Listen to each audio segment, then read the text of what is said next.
So today I'm actually at Seb's Elite Boxing Gym, and I've got special guest Bandise Maku here with us today. Thank you very much, obviously, for joining us. Thank you, Hayden. Thanks for having me. Well, hopefully I can share some good insight with you. Yeah, well, it's good to have you on. You're the first rugby player I've had on the channel, so exciting times. Let's start. Where did it all begin for you? Where did your passion for rugby come from? For me, I come from Eastern Cape, obviously, King Williamstown. Went to school in Dell Junior. Luckily there, so I always say I'm part of the lucky generation post 94, where we were actually allowed to go integrate into Model C schools. So that's when I was introduced rugby at Dell Junior, 1995, and also it was also a coincidence because that's when we had the Rugby World Cup here in South Africa. And so for me, I mean, I was that kid that had the whole squad, or the famous US Van der Westhuizen, Andre Joubert picture, and obviously Jonah Lomo was there as well. So yeah, it's kickstart for me back in 1995. Yeah, so then obviously grew with the sport. Yeah, and in the Eastern Cape region, we've seen a mass amount of good rugby players coming through there. Springboks in abundance 100%. At the moment. What do you attribute that to? I think in Eastern Cape, you either play cricket or rugby. Obviously, two choices. We don't really have football there, but I think we've tried bushbucks back in the day. It hasn't really worked out. And obviously, all the schools there are very competitive. Obviously, Dell, Selborne, Queens, Hudson Park, Grey PE has been able to produce some great Springboks. And also for us, it's part of our culture. I think our parents grew up going to watch us play cricket. Whether we were playing in Mdingi for the Bakers mini cricket or we were playing rugby in primary school. So it's part of who we are.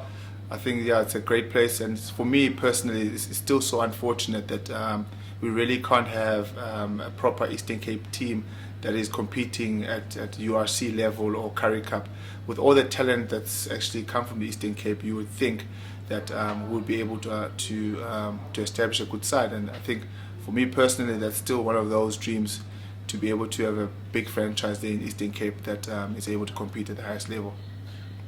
Obviously, most of the Eastern Cape players, you mentioned you want to obviously grow the foundation there and make sure there's a team there, but 100%. What is the attraction of leaving the Eastern Cape as well? Is it the fact that there is no foundation? 100%. I think it's opportunities, eh? I think once you've represented, let's say, the Craven Week, or luckily now, I think they used to have FNB Classic Clashes, which was a very big comparative amongst the big schools. And teams like, obviously, as the Vodacom Bulls, the Sharks, and the Lions of Western Province are able to see players and be able to recruit them. And obviously, the big attractions, also the big universities, are also this side. And also the increase of Varsity Cup has also made it more attractive for players to come north or coastal side. Right, before I talk about the attraction of coming north, because that was your eventual career move, I want to talk about your position. How did you establish becoming a hooker? Because, I mean, with your build, you could have either been a hooker or a flank or anything like that. Why hooker? I think I was actually a prop for most of my life. I was a chubby chick little thing. And then, so I was introduced to the sport as a prop. I played prop right through under 19 level. And then when I came to the Vodacom Bulls, they'd only signed one hooker. At the time it was Chile. And then they felt that because of my ball skills and being very comfortable with the ball on my hands, that I could actually learn how to throw. And very influential coach was obviously Denzel France and John McFarlane. They really assisted me in that. And then for me, it created a career path, because all of a sudden now, as a lucid prop, I weighed 107, 108. And then obviously you come up there, you're meeting guys like Dion Geiling who are wearing 120 and they're props. So all of a sudden big guy. So all of a sudden you find yourself being the trimmer loose head, and obviously then moving to hookup became such a nice transition for me. So you, throughout your whole high school career, when you were at Dale, everything like that, you played prop? Lucid prop. Lucid prop the whole way? The whole way, yeah. So and also I was signed at the Vodacom Bulls as a lucid prop. Oh, okay. Yeah. So did you ever, I mean, even playing around at high school, did you ever throw a line out or anything like that in practice even? Yeah, I did actually. Yeah, these things work out sometimes. So I remember at home, I think it's a roof panel. It's like a sideboard, and I'd always throw the ball against that thing just because. I don't know why I found myself doing that. Yeah. If there's anything called the universe, I think it clearly aligned. Yeah. So I was very comfortable. I was very comfortable with the ball in hand, and throwing came almost naturally for me. And also I enjoyed the technical side of the game in terms of having an influence. Obviously, the hooker, you're involved in the scrum, you're involved in the line out. Yeah. So you're almost part of the engine and the communication between the players. So I always liked being in the middle of all those things. All right, so then let's move towards your time when you came up north. I mean, Yes. that was a big transition Very for you. big transition. I can imagine. English boy coming from Eastern Cape school to the although in this age we would say we've moved along quite nicely, but yeah, tough transition. And obviously I went to University of Technology, TUT, and I studied there. So for me, again, coming from Eastern Cape, I come from a very good family, very good support base. Now you find yourself up here in North. You don't have a vehicle. And all of a sudden, my dad and my mom were always there to support me. Now you almost have to find yourself catching public transport. And again, for me, very privileged to come from a family that I never had to do that type of. They never had to incur catching a taxi. Now I had to catch a bus, walk across. So it was quite lonely at the start. But I mean, at the end of the day, that's what all of us I needed to go through to grow up as a person as well. So, I mean, that was very fundamental in understanding that if I want to be a professional rugby player, these are the things that I'm going to need to do now. I mean, the discipline is on me now. There's no one who's looking after you, because I mean, once you become professional, whether you come to training or you're late for training or your friends are drinking the whole night, you have to really remember that, you know what, tomorrow I've got training. So I mean, that was quite a good adjustment, and I mean, that has always carved who I am, I think. When you got to the franchise level and Yes. you were playing against the other franchises, just locally I'm talking about, Yes. who was your toughest opposition that you came up against amongst the South African teams? I think John Schmidt. I think John. Obviously, when we compare each other, it's always based on scrums. I mean, John's a big lad, eh? So for me, John was always a tough guy, and also the amount of respect I had for him at the time, being the Springbok captain, and also growing up in the Eastern Cape. I mean, we used to support, from the Eastern Cape franchise, used to support a lot of the Sharks players, Sharks team. That's interesting. Because of the coastal, there was Yeah. always a coastal You had competition. Western Cape as well, didn't Yes, you? yes, Yes, yes, yeah. 100%. So I think John was always a tough one, but I think internationally, a guy like Poloto now from Australia was a tough cookie. I think he was a tough boy. And then, and also at the time there was actually a very nice generation of hookers in South Africa. So you had John and Bismarck at the Sharks, you had Gary and Chili at the Bulls, and myself, and then you had Tian Liedenberg and Skalk Brits at the Western Province, and then you had Richard Strauss and Adrian Strauss at the Cheetahs. You really went in the wrong generation, huh? Yeah, 100%. I mean, yeah, tough, eh? And for me, it's always one of those things. I mean, when I look at it, I feel like I played in a very good generation of rugby players, 100%. Actually, before you got to the Bulls, you started Border Bulldogs. Yes. So- So Border Bulldog was for a more. smaller team. Yeah, was more for Craven Week and the 18. So I was still at school then. But so that's the team I represented when you go to Craven Week and the 18. That was actually my second team growing up. Border Bulldogs? Yeah, Border Bulldogs. Because I'm from KZN, so I Yes. support the Sharks, and then Yeah. it was Border Bulldogs. Yeah. The smaller team, you couldn't hate Border Bulldogs. No, you could never. Oh, and also was always the Eastern Cape philosophy. I mean, players, they are smiling, they're enjoying what they're doing. It's such a passion sport. fun There, rugby to watch. it was fun rugby to very fun rugby to play, and great camaraderie. And obviously our kit in the brown. Yeah. The brown kit and white. I mean, yeah. So yeah. I remember going with my dad to how many of those games, because we Yes. stayed in the Eastern Cape for a short period of time. Okay. So that was really fun. Yeah. That's how it became our second team. And what school do you go to? I went to Jeppe Oh, in Jeppe. Johannesburg. Oh, yeah. jeez, yeah. Yeah, I moved on. I started at Glenwood, and then I moved to in Glenwood in KZN. Yeah. Then Jeppe in Gauteng. Oh, brilliant. So yeah. So you'd know Carl Spillers. Do you know Carl Spillers? Yes, the rugby coach. Yes. Yeah. So I mean, he comes from Eastern Cape. He coached me ever since I was 12. I think one of the most influential coaches I've ever had, to be honest with you. Yeah, Kauspillas. I mean, the discipline he had. So for me, by the time I became a professional athlete, how we were behaving and being coached at Dell College by him was next level, to be honest with you. So the discipline, the understanding what you need to do, position specific. So by the time you come professional and you're having a one-on-one with the coach, and he's having a go at your position specific, and for me it felt such a positive, because we had lived that. If you're not playing rugby in Eastern Cape and cricket, you must almost hide away in the quiet little corner. And boxing, obviously, you know the influence of Mtansane, Orient Theatre in the Eastern Cape. Yeah. Do you follow boxing? I don't actually. I used to when I was youngster, but not anymore. And it's something I really should look to do again. Okay, because I was just yesterday. I was in a press conference which is actually called Indansane's finest. Yes. Zolani Tete. Yes. So he was there yesterday. So that's interesting. Yeah. It's a good promotion for the region as well, having 100%. As many sports stars as you can. Yeah. When was the last time you went back?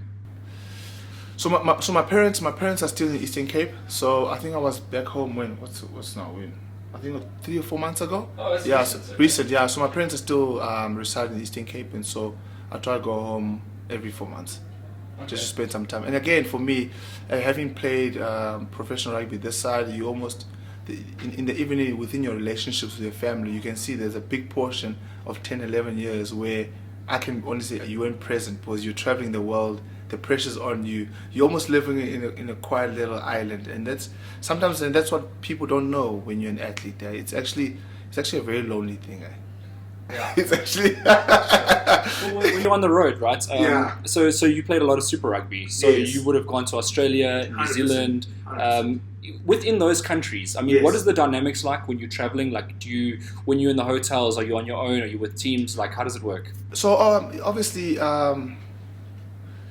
we stay alone in the hotel, obviously with guests, depending which other South African team was traveling. So you'd bump each other in the passages, whether we were in Auckland or Perth. Okay. So, but I mean, the main thing that made it tough was obviously the time difference was a massive thing for us, and then obviously just being homesick sometimes. I mean, back then we used to spend 5 weeks on tour, so 3 weeks in New Zealand, 2 weeks in Australia, and you can imagine. I mean, the people within those countries are very pleasant. But the officiating is also a little bit, so it was always difficult to play in those countries as well. And what about your team at the time? I mean, would you get on with a lot of your team? 100%. You seem like one of the guys that would like even liven up the event. Like, no, I'm actually not. Right. No, yeah. So who was in your time? Who was the guy in the dressing room that would like pump everyone up and get everyone going? Was it the captain? I think obviously the Volcom Bulls. I think Victor was our captain. Then you still had guys like Pia, who was part of the leadership group. Fourie Dupree, Akona. Akona. Gary Porter was also a vocal guy. Dion Geling was also a vocal guy. So I think at the end of the day, the captain in the sport like rugby is not always the guy who's a motivator. He's more just to make sure everything binds together, but you still have strong individuals within the team that actually form a support base for the captain. Okay. So what leadership would you say was the best throughout your career? Because you maybe went through how many captains? So for me, I was obviously at the Volcom Bulls. I had Victor. I had and then obviously the short time I had with John at the Springboks. Yes. I think for me, to be honest to you, I didn't get to spend a lot of time with John, but I really appreciated his leadership style. He always seemed, when you're a youngster, obviously it's your dream to play for the Springboks, and now you're the first cap. Let's say you're there you don't have a cap or you're first cap, and there's guys there who've got 120, 130 caps. Yeah. And as much as when you're there, it's almost, this is your dream, but because people are used to that environment, used to being traveling first class and being treated differently and understanding the pressure of representing your country, I always found John, he was always an equalizer in the team to have time for everyone within the squad. So he had, I remember the time as Salv, Zane Kirshner, Rosin Vovo, we youngsters, we're ambitious to be able to represent the Springboks, and here's a guy who's just won a World Cup in 2007, and by the time we were there, 2008. But understanding the dynamics of a change, man, I think I've always been amazed by people. I think now for me, I'm amazed about people how they run a boardroom. You can know a guy who can read the room. So he was always good like that. You can't show on a field, right? I'm supposing the first time you went against John Smith, right? Yes. Maybe is there any sort of starstruck sort of feelings, or how do you hide that? I'm assuming it was like that for you since you admire him so much. But again, I mean, you obviously it starts in your home union. I mean, now all of a sudden you look in the change room. These are the guys who've won a World Cup, man, and you're just 21, and you're thinking you're walking in the dressing room. You take your small little bag and you try to hide yourself in the corner. No, 100%. I mean, but up to a point you get used to it. But listen, because now you realize this is where now you start being a professional. That there's an expectation on me to do my job, and therefore I must try to do the best of my ability. And obviously the senior guys in the group guide you in being able to handle that. I think for me, the stardom is probably it probably comes from outside pressures. I can't imagine the current players now, the level of pressure they have on social media, and people have being able to have an opinion on how you play where they've never even played the sport. So back then, social media was not really there. It was almost confined. Yeah, and you could just do your job, whether you played badly or not badly. If the news article didn't write badly about you, you could almost move away swiftly from that. I also want to talk about the other side of the sport, which is like sponsorship, advertising. 100%. You know, obviously you had to go for like photo shoots and all this. That sort of life. I mean, is it difficult to get a balance, or is it easy work? You see, for me, I was always amazed by a guy like Brian. So Brian was very, very good. Was a very good model of how he handled himself when it comes to. We used to call them sideshows. I mean, It was people would say, "I'm gonna shoot," and within the team be like, but you're always busy with your sideshows, not knowing how much advertising, sponsorships would influence the sport like it has now. I mean, if you look at the current players now, like Sia, Elton, Lucanio, 100%, Lucanio, and those guys, how they handle it. A guy is able to perform on a Saturday, and yet on a Wednesday he had a full day shoot, whether it's Puma or PVM or whatever sponsor they associate with. So you can see the guys are quite disciplined. It's almost like a guy needs a personal assistant just to ensure that he just plays rugby. And that's where maybe the agents now have actually improved, is being able to grow the players brand outside of what you do as a 9 to 5, or not 9 to 5, as a rugby player. Okay, well, there's an ongoing struggle at the moment to keep players in South Africa. Yes. And during your time, it wasn't as big. Yes. It is huge now. All the senior players, you mentioned when you walk into a dressing room after the World Cup, all the senior players you had to approach. Nowadays, most of the senior players are heading to Europe. What is your thoughts on that? You see, I think for us, obviously, you've still got your Springbok contracted players. Well, the Bulls actually bringing players back. Yes. I've noticed that. 100%. Just to add that real quick, So you see that there's obviously a core players which are involved with the Springboks. Now they've got Springbok contracts, and then they'll still have the union contracts. So those players which are on tour now are fixed. The challenge is the players that are playing URC or Currie Cup, who are usually your second stringers outside of the Springboks. The challenge is now we're losing those players based on the rand value of pound value. So now you have your number one who's at the Springboks, and then there's a big gap between your number one and your number two because of the crop of players that are moving overseas. So I mean, that's a challenge. That's a challenge we have in South Africa at this stage, and that's what Coach Jake has been quite influential for us, is being able to strengthen your squad by bringing some of the players that have left the country to come back. But at the end of the day, people, yes, it's not always greener on the other side. Yeah. And guys like Jacques du Plessis, who left as a 23-year-old, played there for 5 or 6 years. Now he's 27. He realizes, you know what, I want to come back to South Africa because I'm now starting to think about my future, which is maybe I've got a farm or my dad's involved in this business. So we actually trying to get back those type of players because they come back for the right reasons. We're never going to be able to match their salaries overseas. I want to ask you some more questions later because you're working with the Bulls, but I don't want to get there just yet. Yeah. Let's go from why you stepped away from the Bulls for a second. You took a stint at the Lions and at the Kings. I can imagine Kings was more sentimental value. 100%. And why the Lions? I think for me at the time, the Vulcan Bulls, we had myself, Gary Botha, Chile, and Derry Keane, and I found myself I wasn't getting enough game time because of the rotation that they were trying to do. So me moving to the Lions, so I went from playing for number one team at the time to a team that's number 10 or number 11 on the log. So again, I went there for my own personal gain, and that was to try to get as much game time as possible. And luckily, I managed to win a Currie Cup with them as well. So very, very happy with that. And then obviously moving to the Kings was also another opportunity, sentimental to me because I come from that region. And also it was a time where I felt like I needed to spend more time with my parents as well.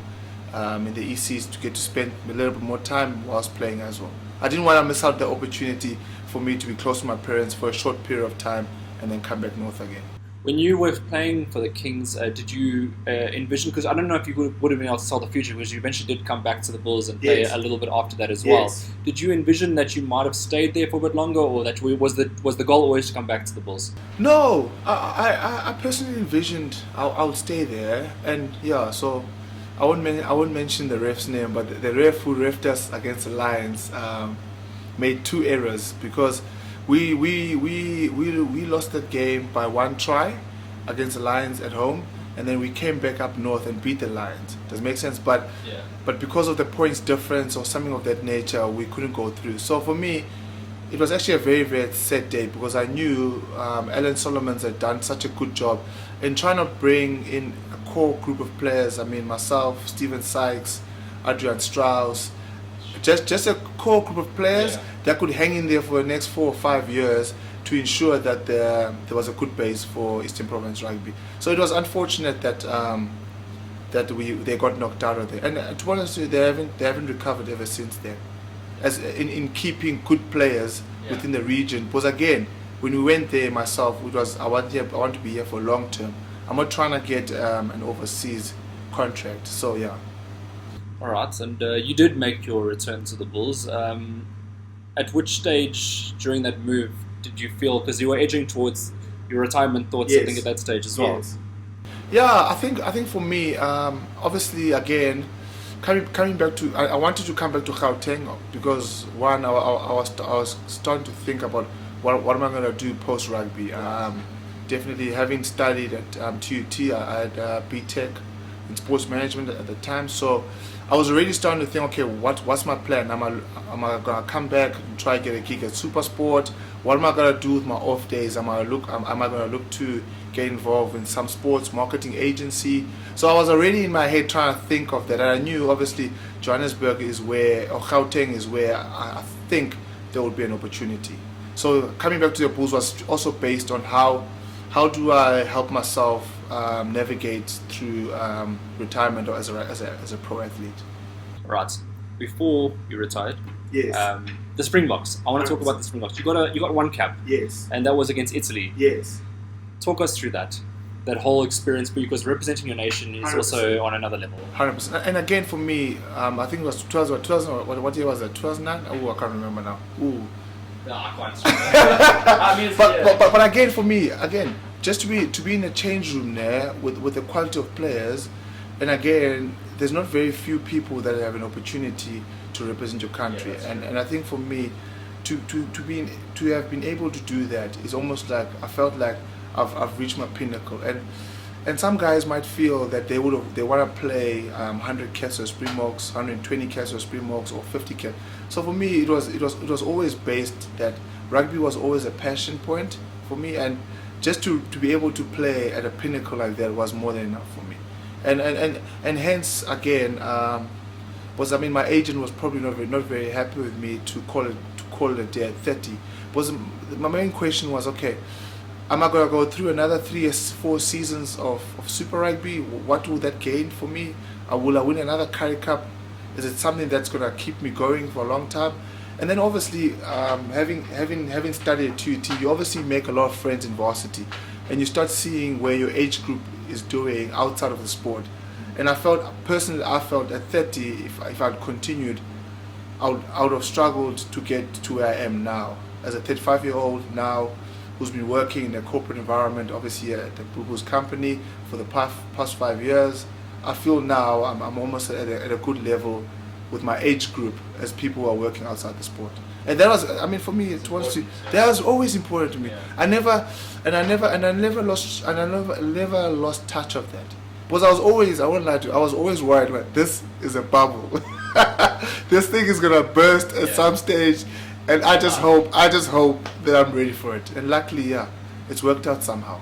Do you get those players? I mean, you sometimes get so involved in your career in rugby. Rugby is a career, and then you get an injury, like a career-ending injury, and you actually forced. You don't actually have a choice in that instance. Yeah. Do you get players that you know of? Maybe you don't have to say names, but I mean examples of players that have had that, and then they have no backup plan.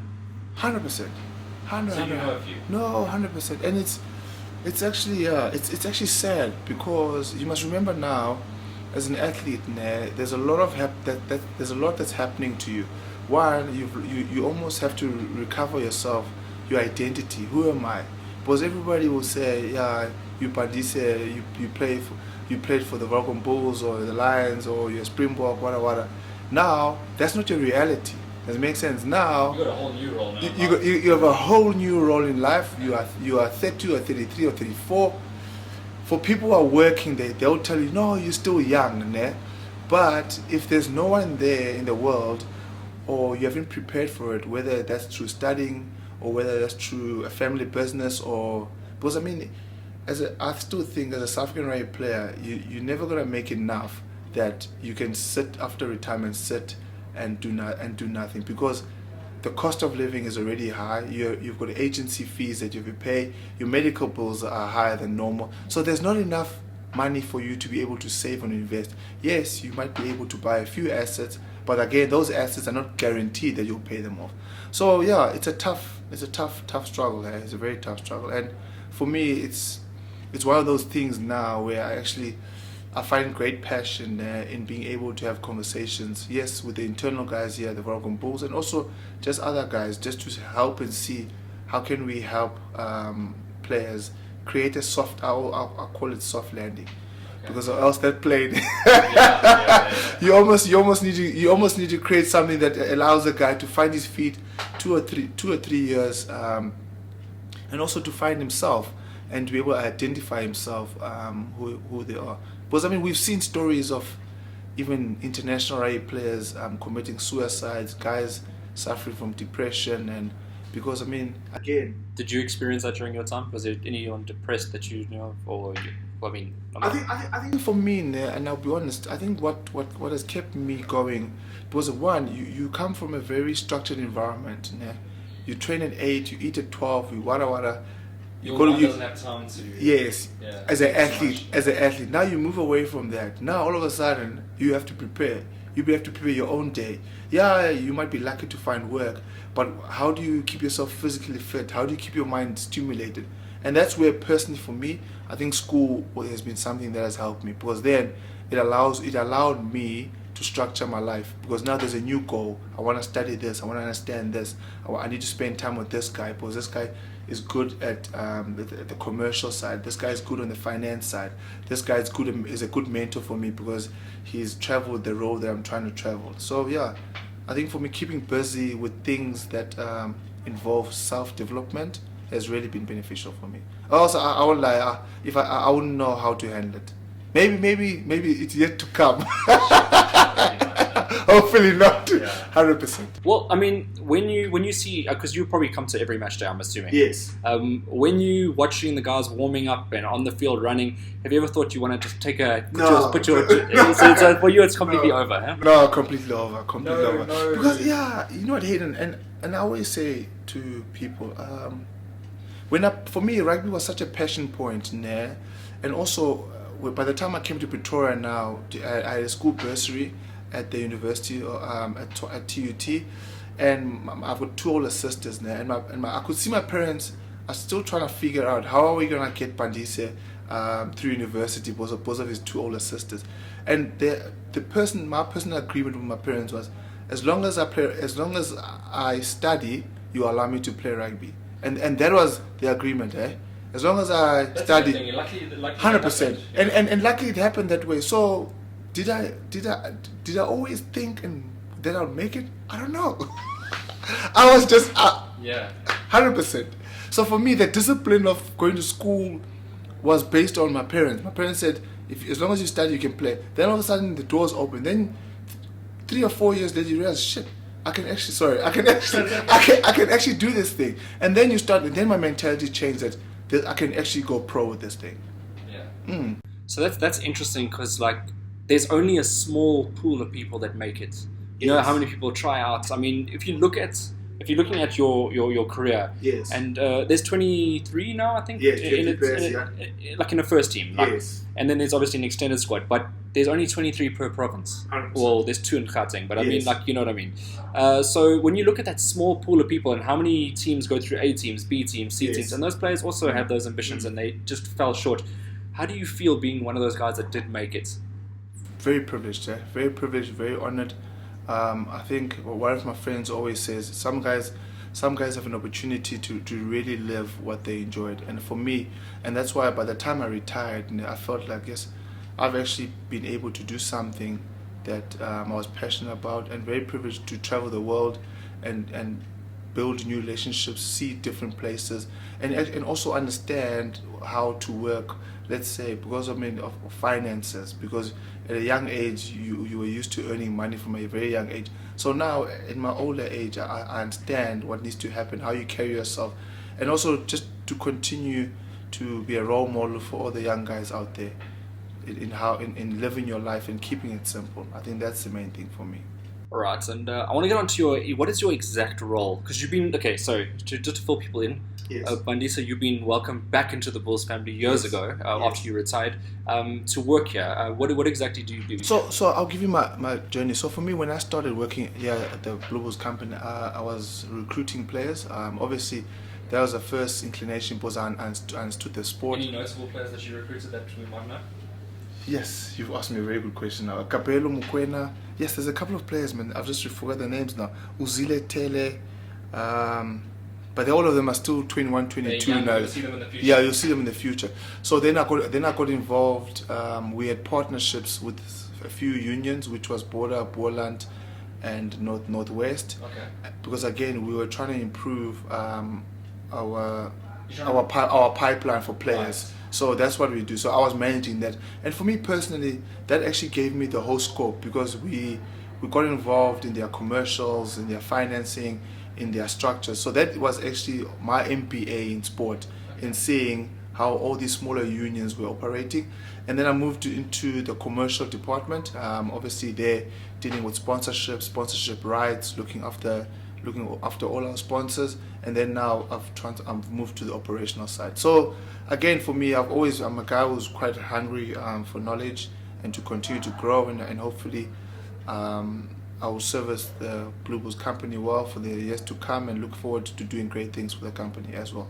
When you expanded your region, or all these, I think it would also, there's different terms, they're called feeder clubs as well. 100%. Pipeline. Pipeline. Yes. That's the word. Yeah, that's the word. I was looking for that word. Okay. Yeah. Are they still established to this date?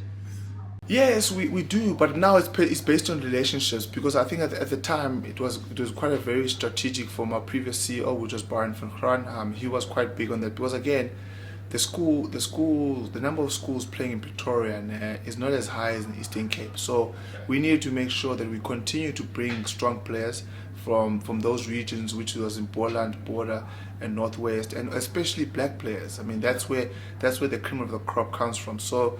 And now with the pressures of making sure we continue to grow the sport in Pretoria as well, but also transformation has become one of the strategies of SARI. So we need to uphold those. So that's still a very important relationship that we have there, but it's not as strong. We're not highly involved as we used to in the administration. Talking about transition, I mean, the Sharks have done a very good job with converting different players. I mean, we had Makazole Mapimpi, Yes. Siaklis, he's just joined as Yes. well. Yes. Who's the hooker? Mbonambi. Mbonambi, Sorry, I'm yes. not the biggest on rugby Yeah, names, but I'm 100%. but it's been a big transformation, and they're a successful franchise as well. 100%. No, I mean they've done very, very well. I think from our side, I mean there was a period in our season there where we had guys like Lizo, Ambrose, Sintu, Cornel Hendricks. I mean those are all players of color, which were injured, and then all of a sudden you realize, shit, we actually need to ensure that we continue to develop our young players. We continue to make sure that we meet the targets that have been set out to us. But I mean, I think we've got a coach, senior coach like Jake. He understands what, if not the best. 100%. I mean, he picks players on merit, and he understands what needs to happen, and yeah. So hopefully we'll continue to grow the brand. If I can mention, obviously, Jake White's a Jeppy boy as well. He also went to Dell Junior. Okay. He was in Dell Junior. So there's a connection in both of us. Yeah, as a Jeppy boy, you're lucky. He also coached at Jeppy as well. 100%. So there's a good foundation. Yeah. And also, I think from us as a company, we've realized that if we want to continue to be number one franchise, not only in South Africa but in the Southern Africa, and obviously moving up north now will come with a different challenge. But I think having big coaches, I mean a coach like Jake, internationally renowned, nothing puts him under pressure. He's been here, he's seen the pictures. Also, I think he's very settled. And also, I mean, for the type of change room we currently have, you actually need a very senior coach to be able to run that. I mean, all the teams, if you look at all the big soccer teams, always have a strong character, strong coach there, and then that assists you in being able to recruit strong players as well, because they always know that I can listen to this guy, and that's important in sport. I mean, you mentioned he obviously needs to control, the situation, but how difficult has it been since this new competition's come about, where you've had to travel to Europe? The results for the South African seems to be poor. 100%. Do you think it'll change when the European sides? 100%. We think so as well. No, for sure. So it's just an For sure, environmental thing, and also you must remember we hadn't traveled overseas in 18 or so months, and then all of a sudden now you're playing top teams, Leinster. I mean, we've got Munster in the next couple of weeks, and they're full of internationals. And that's what we strive to do as well, is to make sure we continue to produce international players that have played at that level and that still want to represent the Vodacom Bulls. And then the competition will be fair in that way. I mean, I think one year at a time we'll definitely get there. And that's why guys like Johan Goosen and Bismarck will add value for us and for the young guys within the squad, and Monet Steyn is being able, because they obviously have represented international. Some of them have retired from international rugby, so they're more stable, more willing to share ideas and make sure they impart knowledge to our youngsters. You guys did really well in the domestic competition. Yes. Where you wiped the floor of the competition. Why do you think it was so easy for you?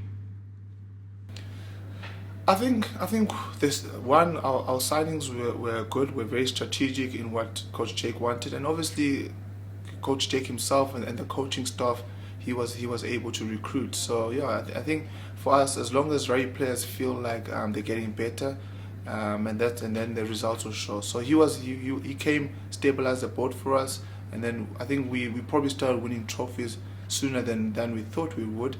But I mean, he's quite happy, and Right, wherever he goes, sort of success follows. So that's what I've been following. No, definitely. And from our side, I think we're quite hopeful that he'll be our almost Alex Ferguson for the Vodacom Bulls. Okay. That's a good one. I might actually quote you on that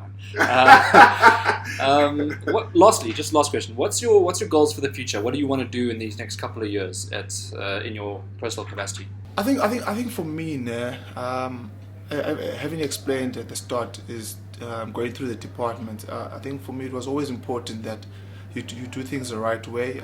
You gain the experience that is needed, and maybe we never know. So if there's opportunities outside of the Bulls company that I feel that I would add value, but I've been very happy to work with our current CEO, Edgar, Vessel, Stefan. Obviously we've got a very good sponsorship, we've got very good sponsors, and for me, as long as I'm adding value, I think I'll always appreciate that. I think I don't personally have a big vision, a big goal that will say to me, if I get to this point, I'll be the happiest guy. But I think if I'm adding value, and maybe one day people will see that value and say, Bandise, what happens if this opportunity opens up? Yeah, whatever that opportunity is. so is life more about just being happy than just adding value, being happy? Yes, 100%. There's no actual, like, if I don't reach this, it's no. I think for me, I'm certainly happy with the environment. I think obviously I retired 5 years ago, so I'm at that space in my life now where I'm starting to understand what I need to do on a commercial base, on an operational base, or within sport. So I think for me, I'll be happy to stick within sport, because one, that's something I really understand as a player. And so the main thing was for me to understand the business side. And if one day there's opportunities that allow me to really have a footprint in an organization, whether it's here or in a different place, I would definitely consider that. Actually, interesting now that you say considering other things. What about coaching? No. Is that not in your No, not in your not in my mindset, because I think for me, by the time I retired, I made my mind up that if you're a coach, you're almost already a player. You live the same lifestyle. You wanted a separation. I wanted a separation. I wanted an 8 to 5. I mean, obviously, you're hoping you're not losing sponsors every day. Yeah, That could really make your day turn out left. Yeah. Oh, as a coach, I mean, the same lifestyle. You're on contract. You're traveling. Everything's you're away from time. Stability. I just need a little more stability. And for me, to be honest, I actually enjoy it. I enjoy quiet life. I just want to sail away in my boat one day. That's a good plan, actually. 100%. Because I mean, I've experienced it. I've experienced the on the go, and for me now, it's more about adding value to the company, making sure I continue to contribute towards it. I continue to learn, and hopefully one day sail quietly. Right. Yeah. Thank you very much, Bandise, for No, it's coming a on the pleasure. show. We really appreciate your time, and we hope to see you soon again. No, thank you very much. Good to be here. Yeah, a very great show. I think it's quite insightful, and I think it's great that you're able to use a platform to encourage people to participate in whether sport, rugby, any sport, as long as people are able to share their stories. And hopefully someone can learn something. Thank you very much. Thank you, Aiden.